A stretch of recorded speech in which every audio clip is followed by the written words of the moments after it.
Hello and good morning to all. Welcome to your computer class. Today we are about to start a new chapter. But before that, there's a homework for you all which I have shared on your group. Fine. There's a very simple homework for the chapter number 5, that was cyber safety. In that chapter, I have shared an image. That same image you will get in the end of this video also. Fine, in that image you will get 15 questions, so you have to find out the answer of all those 15 questions and then you have to solve all these questions in your notebook.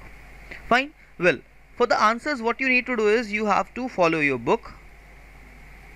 आपको क्या करना है भाई, आपको अपनी book में उस chapter में जाना है. फाइन, बुक को रीड आउट करना है प्रॉपर्ली, क्वेश्चंस को रीड आउट करना है, बाद में बुक में से क्वेश्चंस के आंसर्स को फाइंड आउट करना है and then you have to write proper long answers in your notebook. First thing. Second most important thing, if in case you feel like any difficulty with any of these questions, what you have to do, you have to revise all the previous videos. जितनी भी हम लोग की previous video थी chapter number 5 वाली cyber safety वाली, just go through all these videos once and I hope कि वो तुम लोगों की सारी queries को resolve कर देगा. But still अगर कोई भी difficulty रहती है then you can comment down all your queries in this video only. तुम लोग इस video में जाके अपनी queries को comment down कर सकते हो and I will try my best to cover all your queries or doubts in the next video. Now let's start with our today's class. Today we have to start a new chapter, that is OpenOffice ORG Writer 1, and it will be our 6th chapter.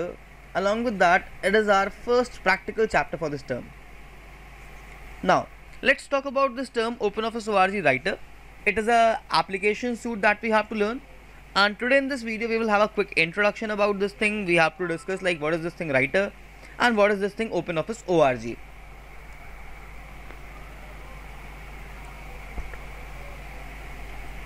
Well, so first question that might strike your mind is what is OpenOffice ORG? Well, I hope सबको पता होगा कि MS Office क्या है. अगर किसी को नहीं पता है MS Office क्या है, then I will suggest you to Google this thing कि what is MS Office. Well, MS Office is a office suite. ये एक office suite है. फाइन, यहाँ पर सूट का मतलब होता है एक कंप्लीट पैकेज, और यहाँ पे ऑफिस सूट वाली टर्म का मतलब हो गया एक ऐसा पैकेज जिसमें हम लोगों को एक वर्ड प्रोसेसर, एक स्प्रेडशीट सॉफ्टवेयर, एक प्रेजेंटेशन सॉफ्टवेयर, कुछ ड्राइंग टूल्स, कुछ मैथ्स के टूल्स, एक डेटाबेस और भी बहुत सारे अलग अलग टूल्स मिल जाते हैं. फाइन, तो अगर हम लोग किसी भी ऐसे एप्लीकेशन की बात कर रहे हैं भाई जिसके अंदर बहुत सारे एप्लीकेशंस हैं, जैसे कि अगर मैं बात करूंगा MS ऑफिस की, तो MS ऑफिस एक कंप्लीट पैकेज है जिसके अंदर हम लोगों को MS word, MS excel, MS PowerPoint, then we get a drawing software also, in that we get this MS maths also, we get database के लिए we have MS Access, and then it has some other tools like picture manager, then it has like formula manager and some other things. Fine, so these all are the tools of MS Office package. तो इसी type के packages को हम लोग कहते हैं office suit, जिनमें कुछ इस टाइप की डेली यूज वाली एप्लीकेशंस अवेलेबल होती हैं. बट इस MS ऑफिस में एक प्रॉब्लम है भाई, ये जो MS ऑफिस है ये एक पेड सॉफ्टवेयर है, मतलब इसके लिए आपको मनी पे करनी पड़ती है, और इन जनरल इस सॉफ्टवेयर की रेंज अलग अलग वेरी करती है इसके अलग अलग वेरिएंट्स के लिए. अगर हम लोग पुराना सॉफ्टवेयर परचेज करेंगे तो might be 1000 rupees, and if in case you are purchasing a new software, in that case you have to pay more than 3 or 4,000. Fine, and you have to purchase one software for one PC. It means for each software, for each computer you have to purchase a separate copy of software. मतलब हर एक computer के लिए हम लोगों को अलग अलग कॉपीज परचेज करनी पड़ती हैं MS ऑफिस की. That's why it becomes a very costly thing in general. Fine, ये बहुत कॉस्टली बन जाता है इन जनरल के केस में. बट अब तुम लोग सोच रहे होगे कि भाई तुम सब लोगों के PC में है MS ऑफिस, या तुम लोगों ने लैब्स वगैरह में देखा है. Then let me clear out one thing, that is a cracked version or it is a illegal copy, or in some cases there are some organizations like schools और government organisations जो कि non profit के लिए use करती हैं software को. तो जितने भी स्कूल्स होती हैं, गवर्नमेंट ऑर्गेनाइजेशंस होती हैं, इन लोगों को एक सॉफ्टवेयर की ओरिजिनल कॉपी को बार बार यूज़ करने का अलग अलग कंप्यूटर्स के लिए एक राइट मिलता है. फाइन। तो उस केस में भाई ये इलीगल एक्ट नहीं बनता। अगर मैं बात करूंगा हम लोग स्कूल में किसी सॉफ्टवेयर को अलग अलग कंप्यूटर्स में यूज कर रहे हैं, then it will not be a illegal act. But if in case that same thing you are doing with your copy of software, like you have purchase something and then you are sharing that software with your friends, or you are reselling that thing, then in that case it will be a crime, or it will be a criminal activity. Fine. That's why this MS Office becomes a very costly software. It becomes a very you can say that costly thing to handle in general. That's why we use this OpenOffice ORG thing. This OpenOffice ORG is a free software. First thing, it is a free software. It means anyone can easily download this thing. And the next most important thing is that it is a open source software. OpenOffice ORG क्या है भाई? एक open source software है. अब तुम लोगों के mind में क्वेश्चन जनरेट हो रहा होगा, like what is this open source software? Let me clear out this thing now. Open source softwares जो होते हैं इनमें एक बेनिफिट मिलता है हम लोगों को. ओपन सोर्स सॉफ्टवेयर में सॉफ्टवेयर का code, that is programs, open होते हैं सबके लिए. मतलब क्या हुआ? सपोज करो तुमने कोई भी ओपन सोर्स सॉफ्टवेयर को डाउनलोड करा है. अब तुम क्या कर सकते हो? तुम उसके कोड में मॉडिफिकेशंस करके अपना खुद का एक सॉफ्टवेयर जनरेट कर सकते हो. फाइन. और इससे इस कंपनी को कोई भी प्रॉब्लम नहीं होगी. कंपनी बल्कि इस सारी एक्टिविटीज को प्रमोट करती है. मतलब ये कोई इलीगल एक्टिविटी नहीं होगी. It will be considered as an legal activity. And that is the most important thing about this OpenOffice ORG. Well, in this OpenOffice ORG we have so many tools, we have so many softwares जिसकी मैंने images यहाँ पे attach करी हैं. अब मैं एक एक करके तुम लोगों को इन सारी images के बारे में बताऊंगा. This first image that you are able to see, it is termed as OpenOffice ORG Writer. अभी जो टर्म OpenOffice ORG है बच्चों, इसको हम लोग OOO भी कहते हैं in short. Fine. Now this first icon is of OpenOffice ORG writer. ये जो OpenOffice ORG राइटर है ये बिल्कुल दिखने में और वर्किंग में MS वर्ड जैसा है. जैसे पुराना MS वर्ड होता था, सिमिलरली हमारा OpenOffice ORG राइटर है.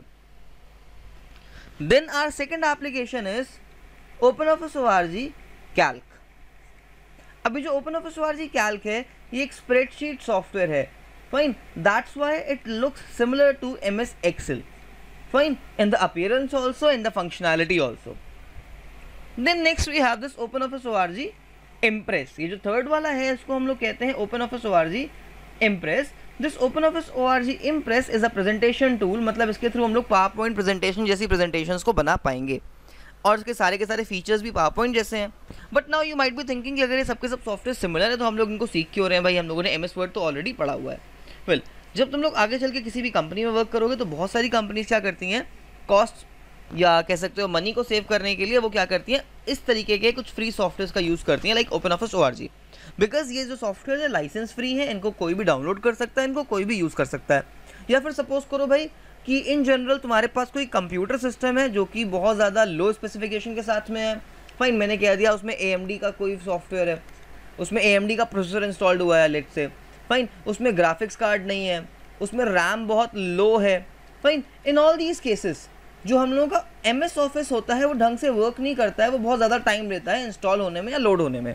तो उस केस में we can use this OpenOffice ORG because ये बहुत लाइट सॉफ्टवेयर है, बहुत छोटा सा पैकेज है इसका और बहुत ईजी टू यूज़ भी है. और इसमें सारे के सारे वो एडवांस फीचर्स हैं जो हमारे MS ऑफिस में अवेलेबल हैं. प्लस इसमें कुछ ऐसे स्पेशल फीचर्स भी हैं जो MS ऑफिस में नहीं भी हैं. That's make it a very special software for us. Fine.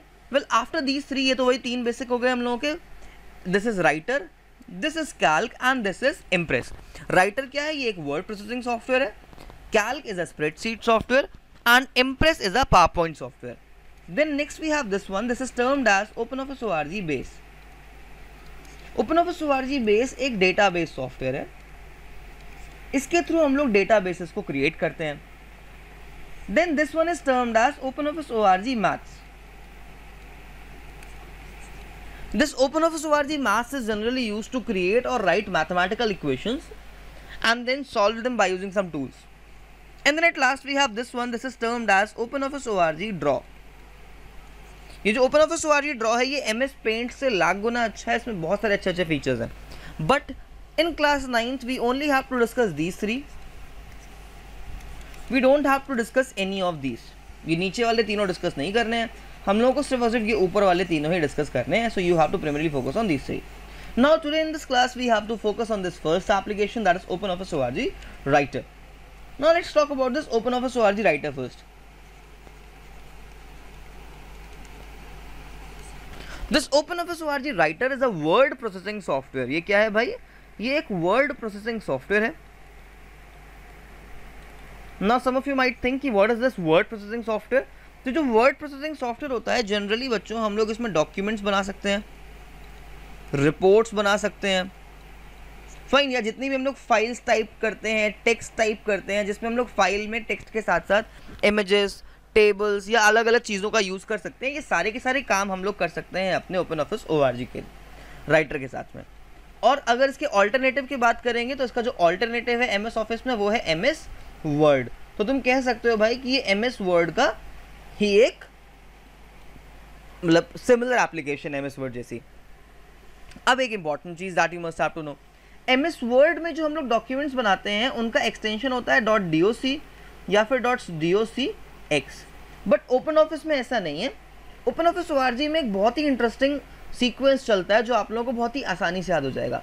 OpenOffice ORG में जितनी भी हमारी फाइल एक्सटेंशन होती हैं, यहाँ पे 3 तरीके की फाइल्स हम लोग पढ़ेंगे, मैं तीनों का नाम लिख देता हूँ, दैट इज राइटर, इम्प्रेस और कैल्क. और यहाँ पर हम लोग लिखते हैं अपना वर्ड, एक्सेल, पावरपॉइंट. अब जरा इस चीज़ को बहुत ध्यान से समझना. OpenOffice ORG राइटर का जो एक्सटेंशन है इट इज़ .odt. वहीं पर दूसरी तरफ जो हमारे MS वर्ड का एक्सटेंशन है दैट इज .doc या फिर .docx. Then next is OpenOffice ORG impress. OpenOffice ORG impress का जो एक्सटेंशन है that is .odt. But excel का ऐसा कुछ भी नहीं है भाई, एक्सेल का बिल्कुल अलग है, दैट इज XLS या फिर .xlsx. बात करेंगे कैल्क की भाई, तो कैल्क का जो एक्सटेंशन है that is .ods. But power point में ऐसा नहीं है, पावर पॉइंट का अलग ही एक्सटेंशन है दैट इज .ppt. फाइन. अब भी जितने भी एक्सटेंशंस तुम लोग देख रहे हो इनमें एक चीज़ कॉमन है दैट इज .od. और od के बाद जो हमारा थर्ड लेटर है वो अलग है, वो T हो सकता है, P हो सकता है और S हो सकता है. अब इस एक्सटेंशन का एक मीनिंग है, हम लोग चलो उस मीनिंग को समझते हैं पहले. अगर हम लोग बात करेंगे .odt के, जो कि हम लोग का एक्सटेंशन है राइटर का, OpenOffice ORG के राइटर वाली एप्लीकेशन का, फाइन, इसका फुल फॉर्म होता है ओपन डॉक्यूमेंट टेक्स्ट. सिमिलरली अगर हम लोग बात करें .odp की, तो भाई ये एक्सटेंशन है इम्प्रेस का, जो कि एक प्रेजेंटेशन सॉफ्टवेयर है. That's why the full form of this ODP will be open document presentation.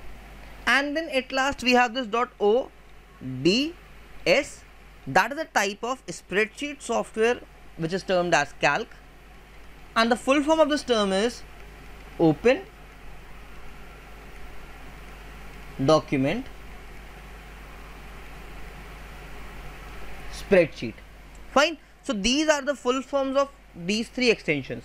Don't worry, अभी हम लोग सिर्फ बात कर रहे हैं राइटर की, तो तुम लोगों को अभी ये लर्न करनी है. I will suggest you to note down all these 3. अभी तुम लोग क्या करो, इन तीनों को नोट डाउन कर लो, और आगे हम लोग इन तीनों को इनके चैप्टर्स में भी डिस्कस करेंगे एक एक करके. तो भाई जो हम लोग आज अपना चैप्टर डिस्कस कर रहे हैं it is OpenOffice ORG writer. तो चलो पहले इसका फटाफट से इंट्रोडक्शन पार्ट को रीड करते हैं. And for this I am using your book step by step. So if in case you want to follow the book for reading this chapter, what you have to do, you have to open page in your book. So I'm writing the page number just now, just follow that page number, and from there you can read along with me.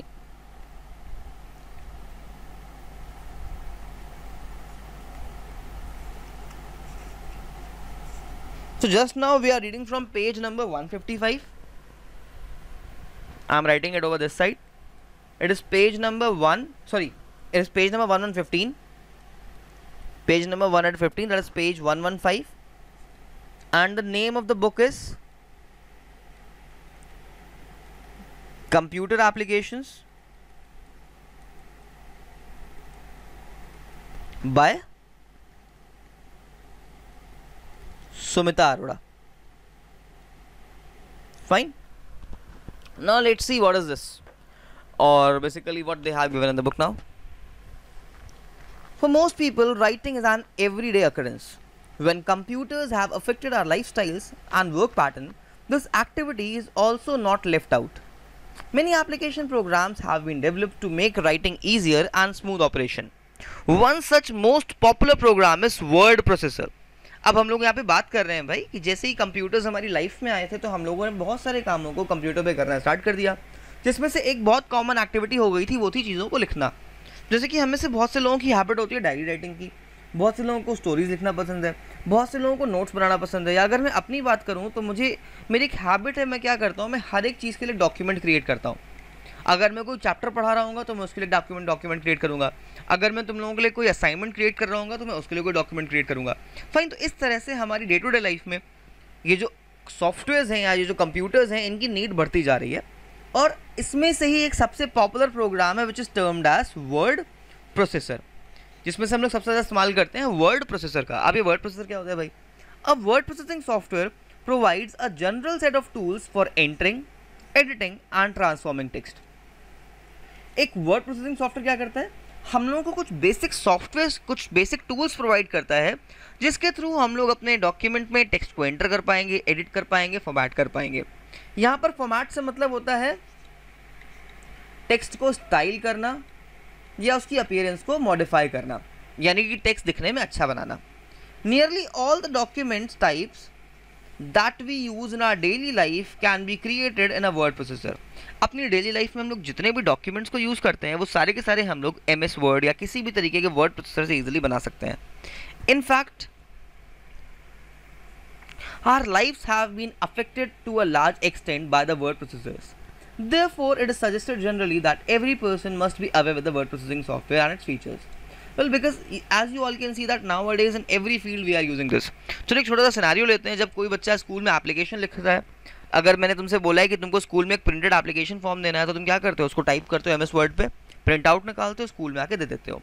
या फिर कभी कभी अगर तुम्हें कोई notes बनाने हैं, तुम्हें कोई असाइनमेंट बनाना है, तुम्हें कोई प्रिंटेड शीट चाहिए, तो उसके लिए भी क्या करते हैं हम लोग? MS वर्ड में जाके टाइपिंग करते हैं.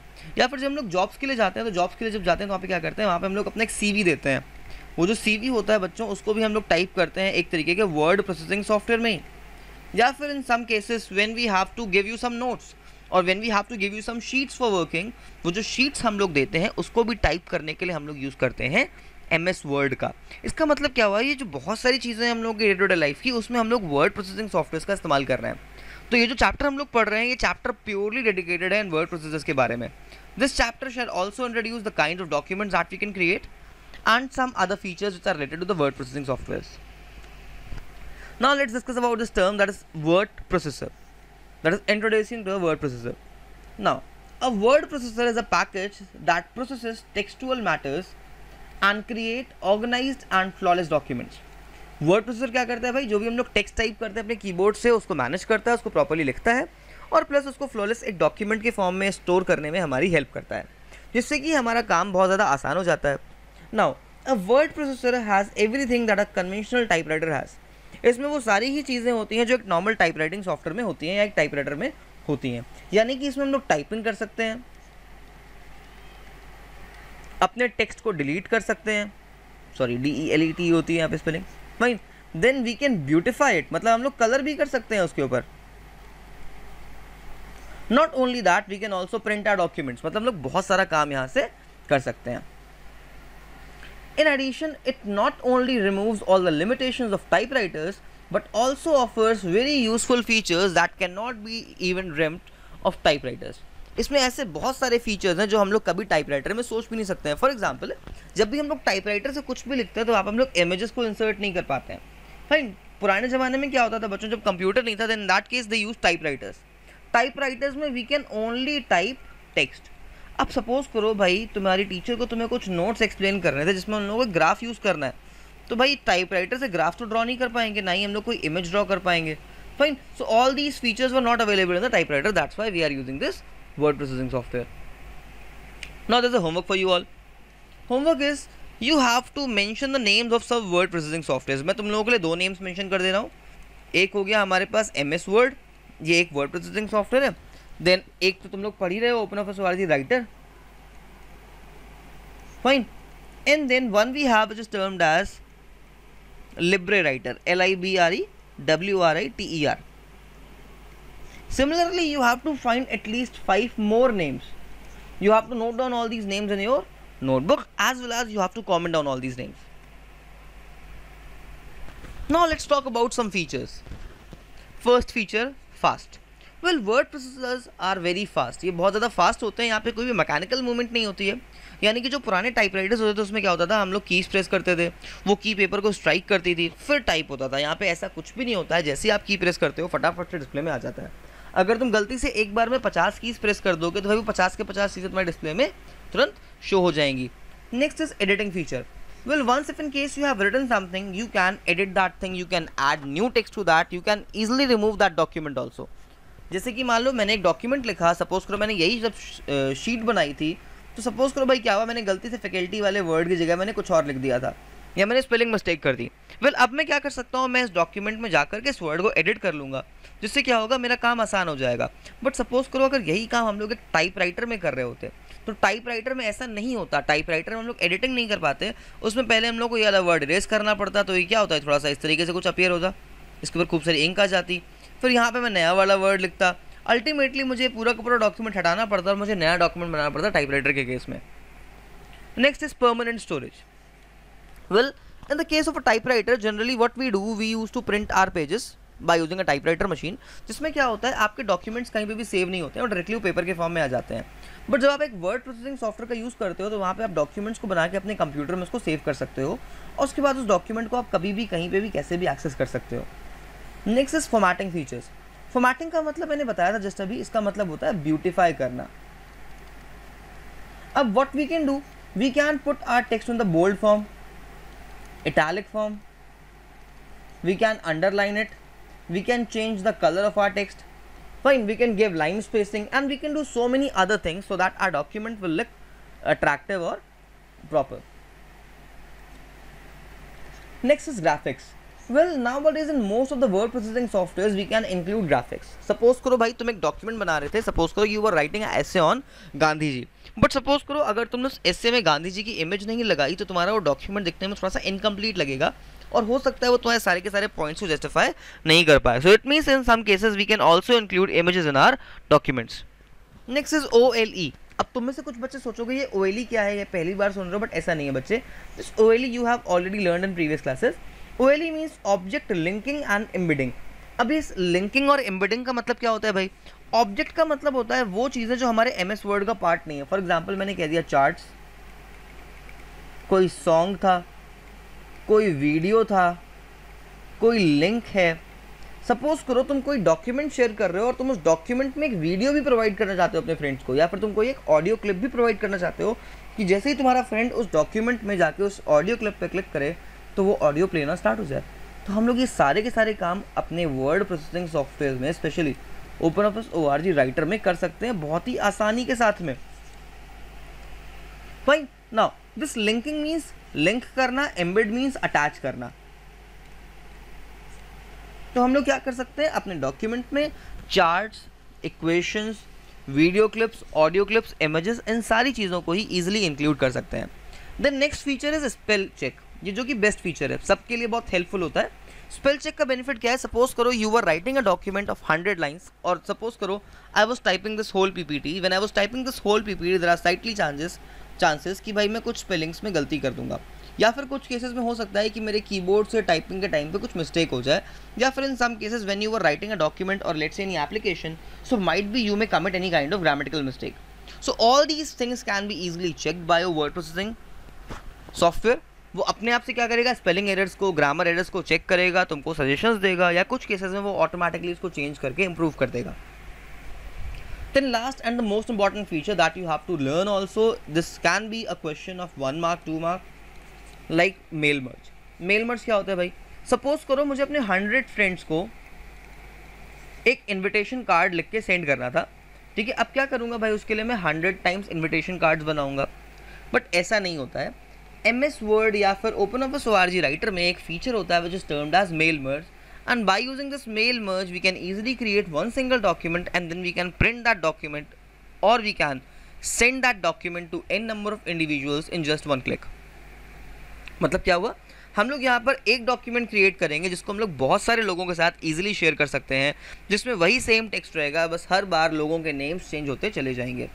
सपोज करो भाई, एक एग्जांपल लेते हैं, तुमने एक इन्विटेशन लेटर लिखा जिसमें तुमने अपने फ्रेंड का नाम लिखा, मान लो तुमने लिखा डियर, या तुम्हारे फ्रेंड का नाम था, फिर ये खूब लंबा छोड़ा मैसेज था, फाइन, ये तुम्हारी डिटेल्स आ गई थी. अब सपोज करो तुम्हारे 10 फ्रेंड्स हैं जिनको तुमको यही सेम डॉक्यूमेंट शेयर करना है, 10 फ्रेंड्स के साथ तुम्हें सेम डॉक्यूमेंट शेयर करना है, तो ये बताओ बच्चे, क्या तुम इसको 10 बार कॉपी पेस्ट करोगे? फिर क्या तुम यहाँ पे आके 10 बार नेम्स को एडिट करोगे? सपोज करो तुम्हें 100 लोगों के साथ शेयर करना था या 1000 लोगों के साथ शेयर करना था, या फिर कोई गवर्नमेंट नोटिस था जो कि पूरे वर्ल्ड के लिए था या पूरी कंट्री के लिए था, तो क्या तुम्हें लगता है गवर्नमेंट सबके नेम्स को एक एक करके यहाँ पे टाइप करेगी? वेल, ऐसा कोई भी नहीं करेगा. इसके लिए हम लोग यूज़ करेंगे मेल मर्ज का. मेल मर्ज में हम लोग बड़ा ही सिंपल सा कंसेप्ट यूज़ करते हैं. हम लोग क्या करेंगे, हम लोग अपना एक वर्ड डॉक्यूमेंट बनाएंगे जिसमें हम लोग इस वाले फील्ड को एम्प्टी छोड़ देंगे, यहाँ पे कुछ भी नहीं लिखेंगे. फिर हम लोग यहाँ पर बनाएंगे एक स्प्रेडशीट. उस स्प्रेडशीट में हम लोग उन सारे लोगों का नाम लिख देंगे जिनको हम लोगों को डॉक्यूमेंट सेंड करना है, और फिर हम लोग इनको लिंक कर देंगे कुछ कमांड्स को फॉलो करते हुए, जिससे क्या होगा, automatically n number of copies generate हो जाएंगी. अगर समझ में नहीं आया तो कोई बात नहीं, एक बार इसको रीड आउट कर लो, and we have to discuss this all in detail in our next class. So this is all for today. I hope इतनी चीज़ें सबको समझ में आएंगी. नेक्स्ट क्लास में हम लोग डिस्कस करेंगे कि like how you can start working with this OpenOffice ORG writer, how you have to install this and how you have to use various features of this thing. And this is a homework for you all. I think मैंने image तुम लोग को already provide कर दिए group में. अगर किसी को वहाँ से नहीं मिली हो then you can take a screenshot of this. There are 15 questions that you have to solve and all these questions are already in your book. ये सारे के सारे क्वेश्चन हमारे बुक में दिए हुए हैं. चैप्टर को रीड करो, paragraph wise answers find out करो, and then you have to write all these answers properly. And one most important part बच्चे, ये सारे के सारे लॉन्ग क्वेश्चन आंसर्स हैं. मैं इस चैप्टर के लिए तुमको कोई भी नोट्स प्रोवाइड नहीं कर रहा हूँ. I want to see the answers of all these. Next class में मैं रैंडमली नेम्स कॉल करूँगा और तुम लोगों को मुझे अपनी नोटबुक दिखानी होगी. Thank you all for watching this video. Stay safe, stay healthy and keep learning. I hope आज की क्लास सबको समझ में आई होगी. Over this side you will get the previous class video and over this side you will get the class 9th playlist. तो अगर कोई भी चीज़ confusing है तो जाओ playlist देखो, क्वेश्चंस को रिवाइज करो, टॉपिक्स को रिवाइज करो. Thank you all.